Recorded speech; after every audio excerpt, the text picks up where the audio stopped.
들을 각기 암수 한 쌍씩, 뭐 7쌍, 2쌍 그렇게 됐지만 어쨌든 한 쌍으로 이렇게 데려보냈죠. 그래서 너와 함께 생명을 어떻게 하라? 보존하게 하라. 그래서 보존의 언약이라고 설명을 합니다. 자, 언약이라고 하는 표현을 노아와 말씀하시면서 정말 자주 반복적으로 말씀을 하셨습니다. 여기 또 언약이라고 또 했죠. 내가 너희와 언약을 세울 텐데 다시는 모든 생물을 홍수로 멸하지 아니할 것이라. 홍수가 있기 전에 언약의 내용을 말씀하셨고 홍수가 마친 다음에도 그 사실을 다시 언급하신 것을 보게 됩니다. 언약의 증거로 무엇을 두셨다고요? 무지개, 우리가 잘 아는 말씀입니다. 자, 무지개가 구름 속에 나타나면 내 언약을 기억할 것이다. 하나님께서 아마 홍수 이전까지는 무지개가 없었다고 봐야죠. 하나님과 모든 육체를 가진 땅의 모든 생물 사이의 영원한 언약, 사람과만 맺은 것이 아니라 모든 생물, 홍수로 더 이상 멸망하지 않겠다, 하나님의 약속입니다.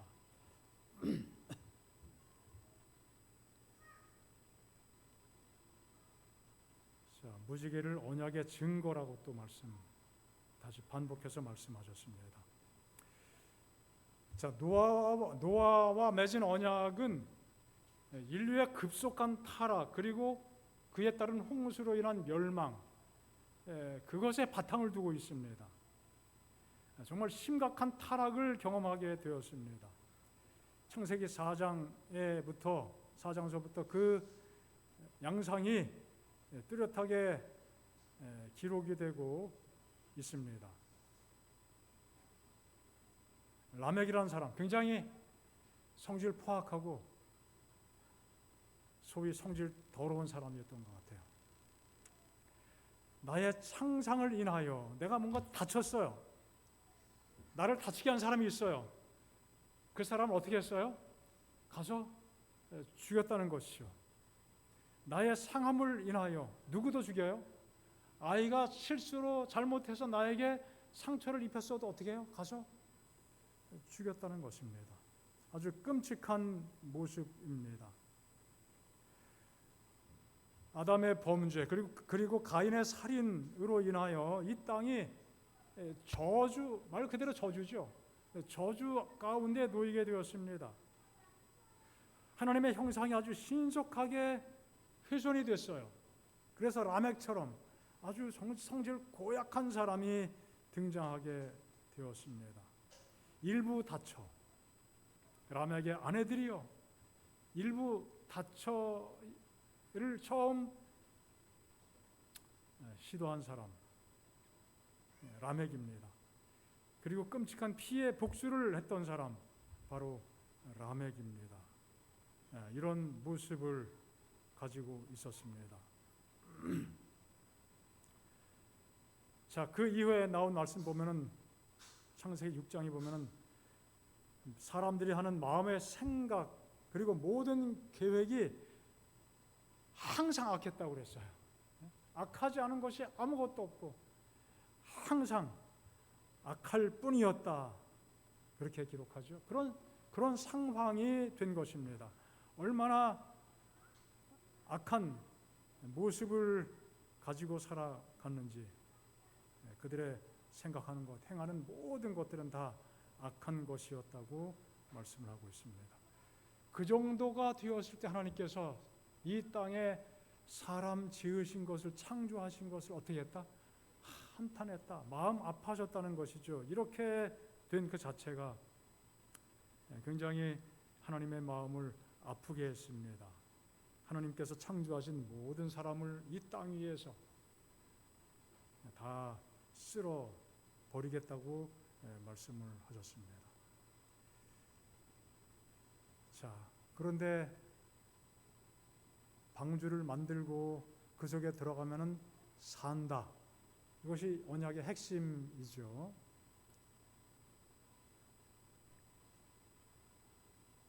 그래서 들어간 사람은 살고 들어간 짐승은, 선택받은 짐승은 살았습니다. 하지만 들어간 사람이 겨우 8명이라고 성경에 말씀하고 있습니다. 자, 홍수가 마친 다음에 하나님께서 다시 노아에게 나타나셨죠. 홍수로 다시는 세상을 멸망시키지 않겠다. 아까 읽었던 말씀, 언약의 증표, 무지개를 주셨습니다. 그리고 생육하고 번성할 것이라고 다시 약속을 해 주셨습니다. 언약을 세우다, 일으켜 세우다, 앉아있다, 일어서는 것 의미합니다. 한번 언급을 했지만 기존에 이미 있던 그것을 새롭게 했다는 의미를 충분히 찾아볼 수 있습니다. 하나님께서 아담에게 주셨던 그 언약, 사람들이 잊어버리고 살아갑니다. 그 언약을 다시 갱신시켜 주신 것이죠. 또 정말 다 멸망되고 생존자가 불과 얼마 되지 않았을 때 하나님은 아담에게 허락하셨던 그 약속을 재차 반복하시면서 그들에게 희망을 주셨습니다. 그것이 언약입니다.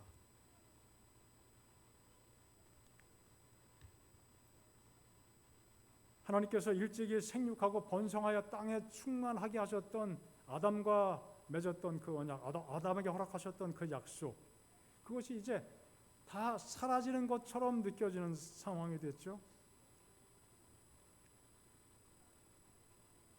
하나님의 구원의 약속이 아담에게 주어졌습니다. 홍수로 말미암아 그 약속이 다 파괴된 것 같은 느낌을 받을 수밖에 없죠. 그때 하나님의 그 구원의 약속이 다시 이루어진다는 사실을 노아에게 홍수 전에 그리고 홍수 후에 또 말씀해 주셨습니다. 하나님의 창조 세계가 거의 붕괴된 상태가 되었지만 여전히 하나님의 돌보심 속에서 이 세상이 보존될 것이라는 것이죠. 하나님의 구원의 계획, 약속이 그대로 또 이루어질 것을 말씀하고 있습니다.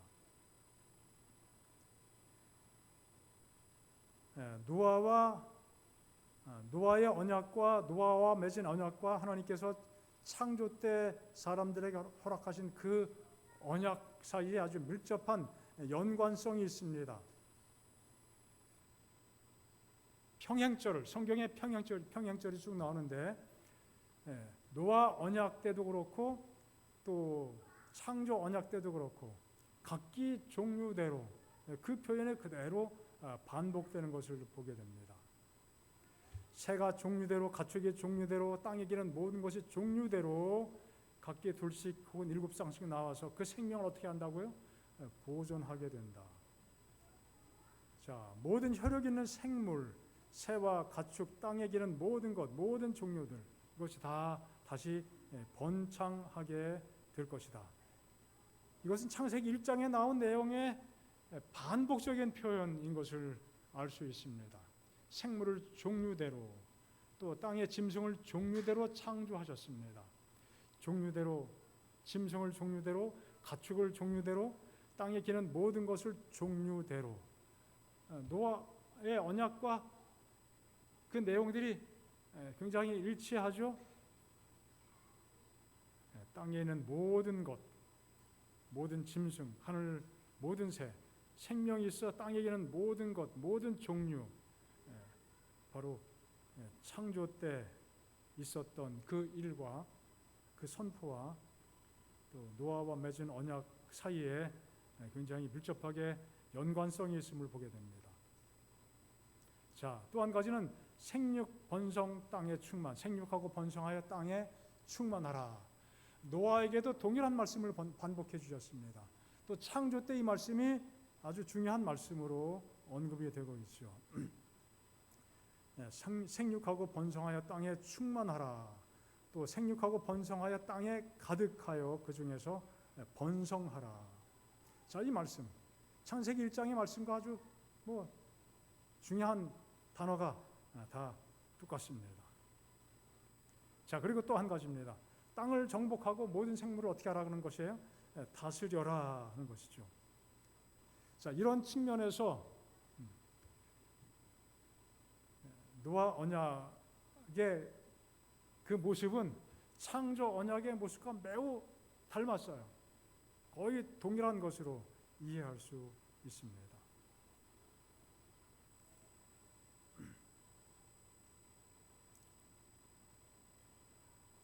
자, 타락한 이후에 짐승들이 사람을 어떻게 했다? 홍수 이후에 무서워했다. 너희 손에 붙였다. 임시 방편의 음식으로 육식을 허용해 주셨죠. 그래서 짐승들이 사람을 무서워하게 되었고 사람들을 회피하게 되었습니다.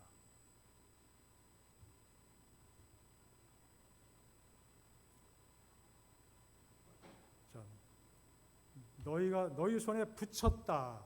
너에게 다 맡겼다. 너희가 책임지고 관리해라. 그 말씀이죠. 자, 창세기 1장에 땅을 정복하라. 또 모든 생물을 다스려라.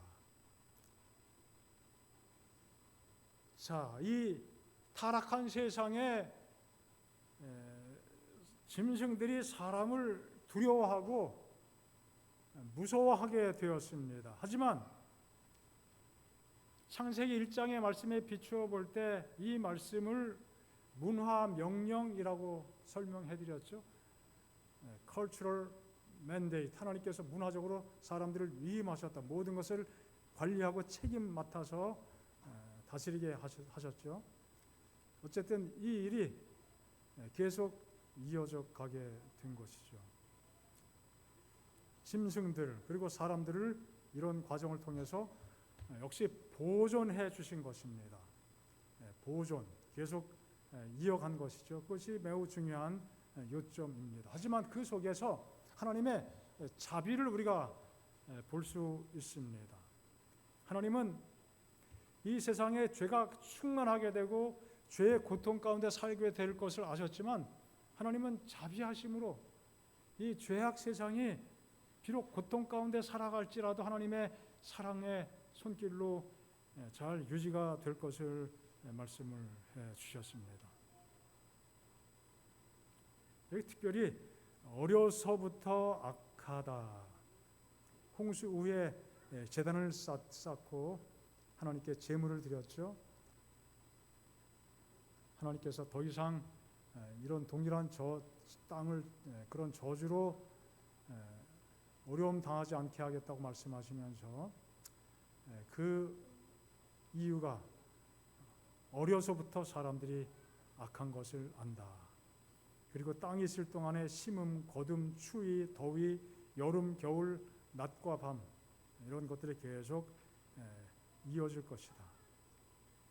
인간의 본성이 악하게 된 것을 이미 홍수 전에 아니면 더 일찍부터 가인이 동생을 죽였을 때부터 라멕 같은 사람이 나타났을 때부터 그래도 그것은 그래도 그냥 넘어가 줄 만큼 상황이 뭐 그 정도 수준이었었는데 이제는 더 이상 가만둘 수 없는 그런 상황이 된 것이죠. 이 땅에 강포가 가득하게 됐습니다. 그래서 그 모든 것들을 하나님께서 보시면서 사람들이 마음속에 계획하는 것들이 언제부터 악하다고요? 어릴 때부터 악하다.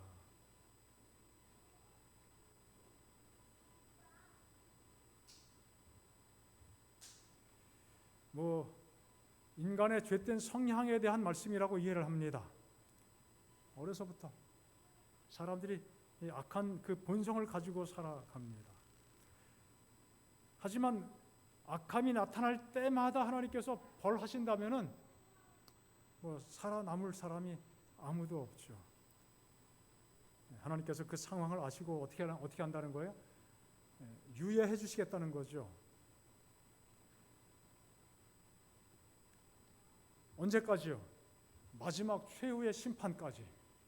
더 이상 물심판 같은 이러한 대대적인 하나님의 간섭은 없고 그 마지막 심판, 최후의 심판 있을 것이지만 그때까지는 사람의 악한 그 상황을 그냥 하나님은 어떻게 해요? 그냥 유예해 주시는 거죠. 그것이 좋아서가 아니라 대신 그 악한 삶을 사는 그 삶의 그 기간을 어떻게 했어요? 단축해 주셨죠.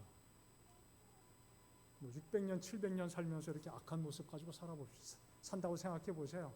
이 세상이 정말 사는 자체가 지옥이겠죠. 끔찍한 모습입니다. 심판 이후에도 인류를 향한 하나님의 자비가 계속될 것을 약속해 주신 것입니다. 하나님의 자비의 손길이 주어진 것이죠. 세상이 악할지라도 또 죄악 때문에 세상에서 살아가는 삶이 매우 고통스러울지라도 그 죄악의 결과 덥고 춥고 배고픔 많은 것들이 있죠. 그리고 그런 것이 있을지라도 하나님께서 이 땅에 내리시게 될 마지막 최후의 심판 그때까지는 이 세상을 그대로 어떻게 하신다는 거예요? 보존하시겠다는 것이죠. 그 보존하는 과정 속에서 하나님께서 기대하시는 것은 무엇입니까? 그 속에 하나님을 믿고 구원받을 사람들이 있음을 보시고 그들을 건지시기 위해서 또 심지어 그들의 구원을 위해서 하나님께서 희생을 당하시면서까지 그들을 보존해 주시겠다는 것입니다. 노아 언약의 주 요점은 보존이에요. 크게 말하면 구원이죠. 모든 언약이 다 그렇지만 자, 그 보존의 약속을 주시고 그들을 율법 아래 두셨어요. 율법을 주셨습니다. 우리 사람은 율법을 벗어날 수가 없죠. 율법을 초월할 수는 없는 것입니다. 누구든 어느 시대든. 자, 어떤 율법을 주셨나요? 짐승의 고기를 먹지만 어떻게 하지 말라? 피채 먹지 말라. 피를 다 쏟아 부어라. 또 먹어도 아무거나 다 먹을 것이 아니라 정결한 것. 이미 노아 홍수 당시에 하나님께서 정결한 짐승과 부정한 짐승에 대한 구별을 가지고 계셨죠. 그리고 피 흘림에 대한 책임을 엄중하게 물을 것이다. 짐승의 피를 흘렸다든지 또 사람의 피를 흘렸을 때 거기에 상응하는 어떤 책임을 물으시겠다고 말씀을 하셨습니다. 생명을 보호하는 것이죠. 지금도 이것은 굉장히 의미 있는 것입니다. 사람의 생명을 귀히 여기는 그 일이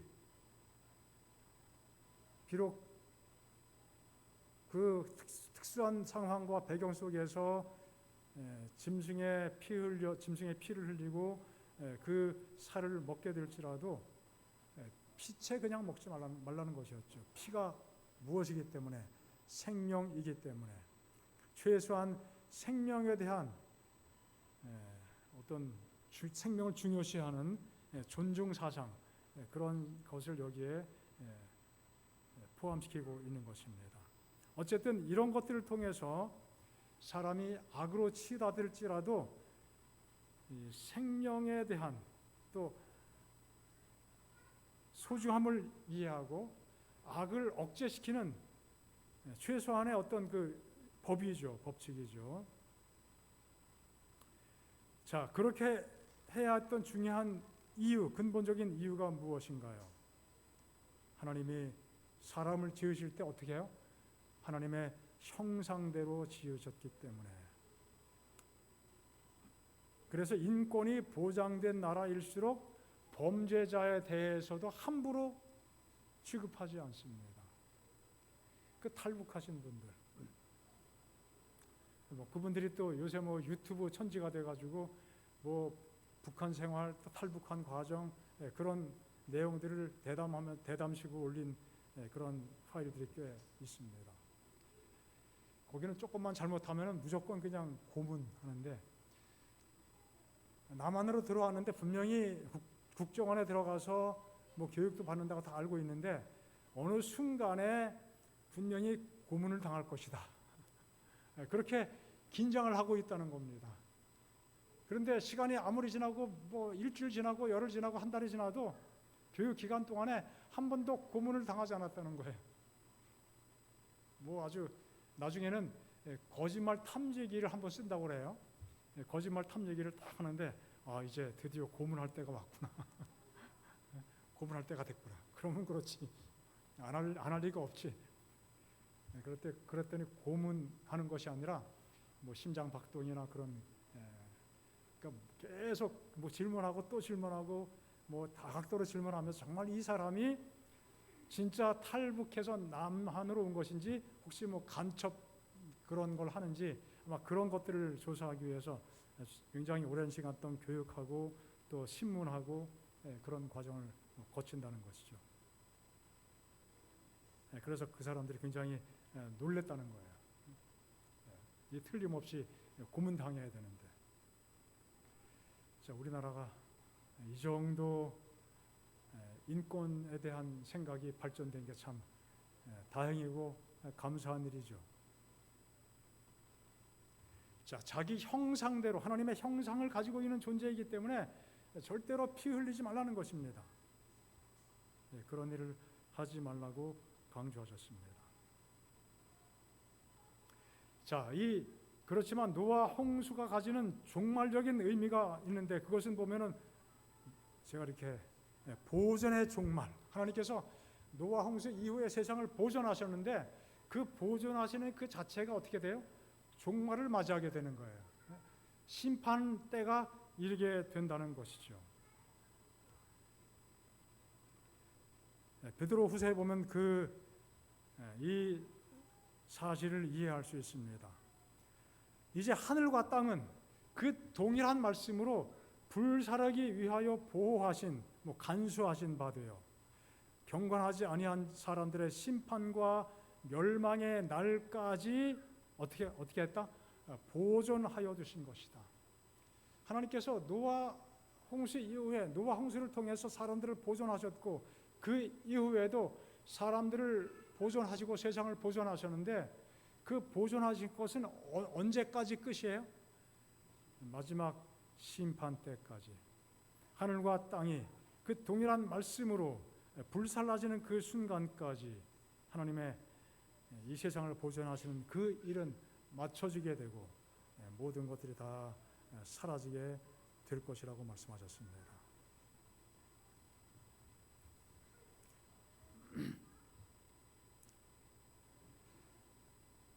노아의 때는 마지막 때는 누구의 때와 같다고요?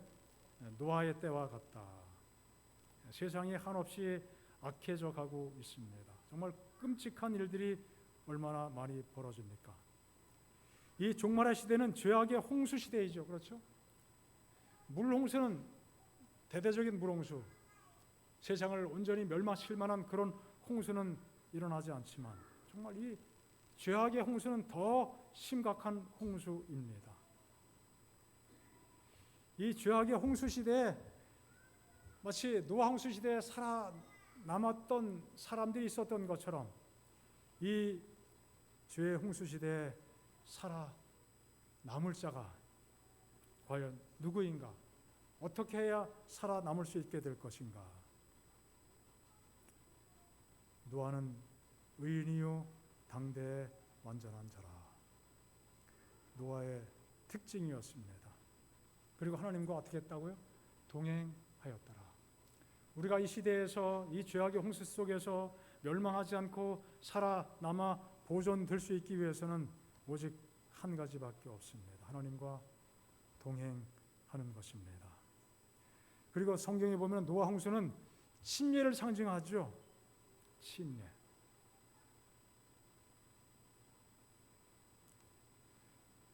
이 죄악에서 살아남는 사람들의 특징이 있다면 예수님을 온전히 받아들이고 예수님을 영접하고 침례받는 것입니다.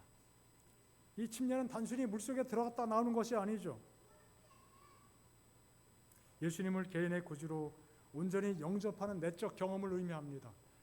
내 죄가 다 하나님의 사랑과 예수님의 피로 인하여 씻은 바 되고 내가 하나님의 구원의 은혜를 온전히 누리게 된다는 그 사실에 대한 확신, 감사, 하나님을 섬기는 그 내적인 경험, 그것이 바로 침례의 경험이죠.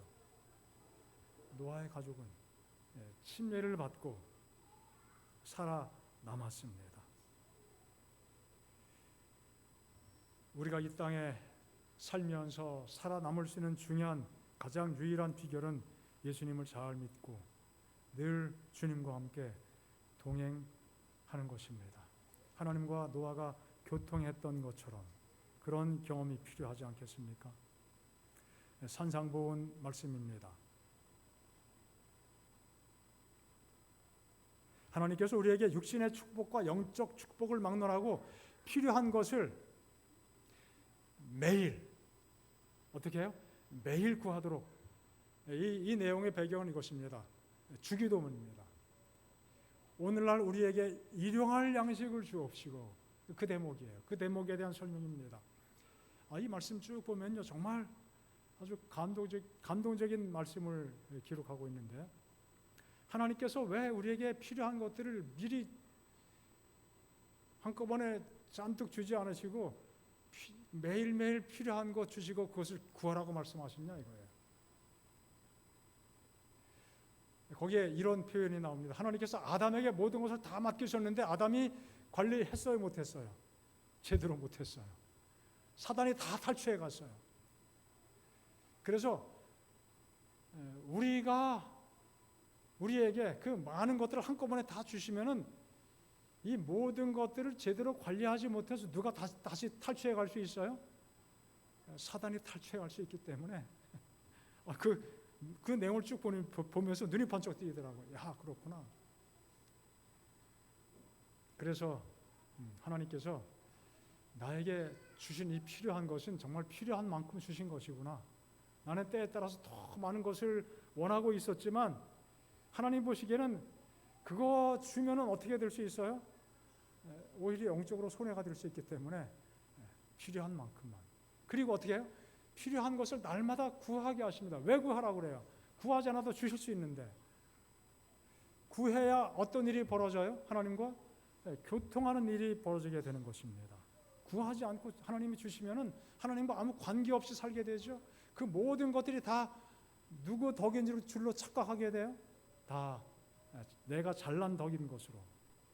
필요한 것을 매일 구하도록 가르치시는 것은 무엇이 있기 때문이다? 목적이 있기 때문이다. 그리고 그것이 우리에게 유익하다는 것이죠. 우리의 유익을 위하여 그것을 성취시킬 것이다. 그분께서는 우리가 당신의 변함없는 보호하심에 의존해야 한다는 것을 깨닫기를 바라시는데 그것은 우리를 이끌어내어 친히 교제하기를 원하시는 까닭이다.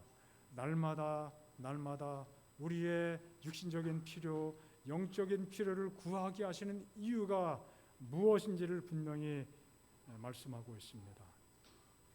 우리를 끌어내서 무엇하게 하기 위해서요? 교제하기 위해서.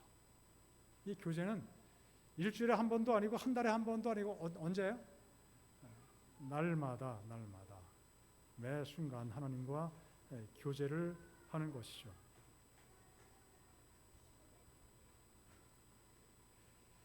우리는 기도와 하나님의 말씀이 가지고 있는 위대하고 귀중한 진리의 연구를 통하여 그리스도와 이런 교제를 나눔으로써 굶주린 영혼처럼 배부름을 얻고 목마른 자들처럼 생명의 샘에서 생기를 회복하게 될 것이다.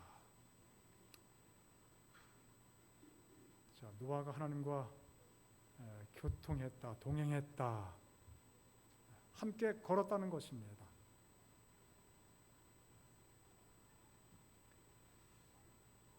멸망에 대한 기별을 이해하면서 일찍이 아담으로부터 전해들었던 구원의 메시지, 또 무드셀라가 남겨주었던 그 예언적인 메시지,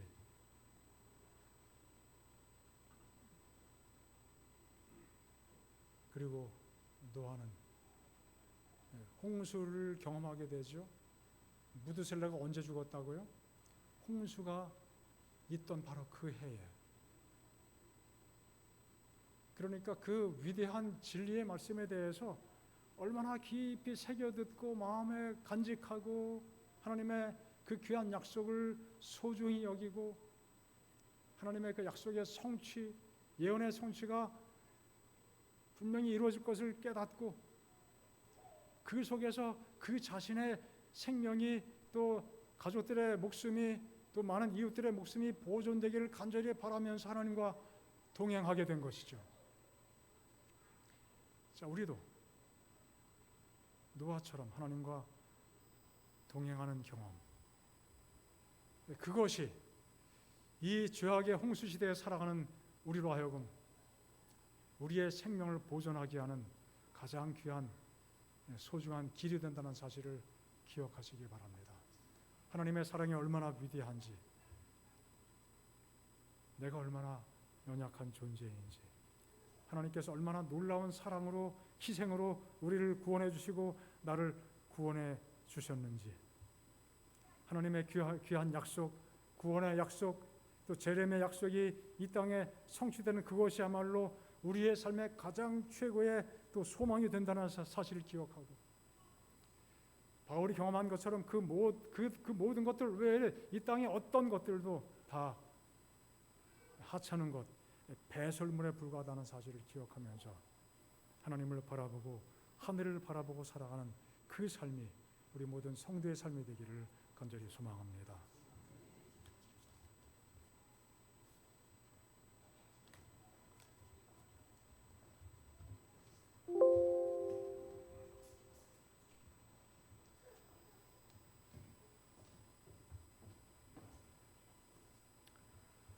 다 같이 일어서셔서 310장 찬미를 부르시도록 하겠습니다.